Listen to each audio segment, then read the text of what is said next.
So this one is leveraging Citrix Cloud with Workspace and the QR code from Veridium. So again, you can use Workspace app or a browser.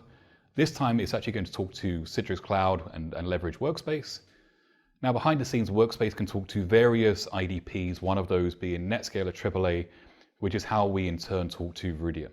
So once we've configured that in Workspace, Netscaler also has an integration into VeridiumID using SAML. Now using the SAML protocol, we can present a QR code through to the device which is seeking authentication.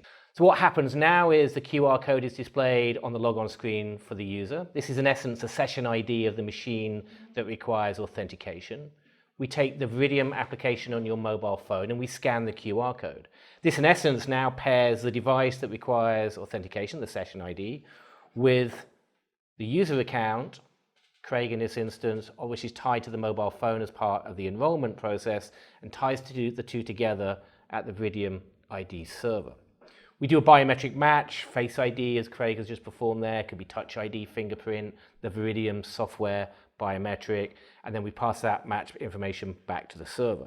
On a correct biometric match, we can now look up the attributes in the IAM platform. We may be able to take a different username, for example, for a particular service from the user's attributes in the directory. We generate a SAML code with all of that information, including the user attributes, and also we can take the GPS location of the user's mobile phone and pass that through back in a SAML assertion token back to the Netscaler. So now what happens is the Netscaler via OAuth will talk to Workspace. Now what this means is, again, similar to Storefront, we're going to do the single sign-on into Workspace. And now Workspace, and the slight difference between Workspace and Storefront is we have multiple services from Citrix, be those endpoint management, content and collaboration, virtual apps and desktops, or even SaaS applications. Now, just going back to the virtual apps and desktops use case, we have two different mechanisms of making HDX connections. One is to leverage your existing on-premises Netscaler gateway, and that can do HDX connections as you're typically used to. The second one is we can leverage Netscaler gateway as a service to manage the HDX proxy connections, meaning we no longer need on-premises Netscaler to make those HDX connections.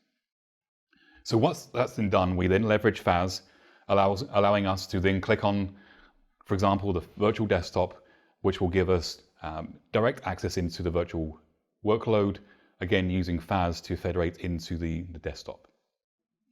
In addition, I can now log on to additional services such as ServiceNow because, as I mentioned, we manage various services, and so I can also launch ServiceNow, get single sign-on directly into my workspace with never knowing any passwords at all.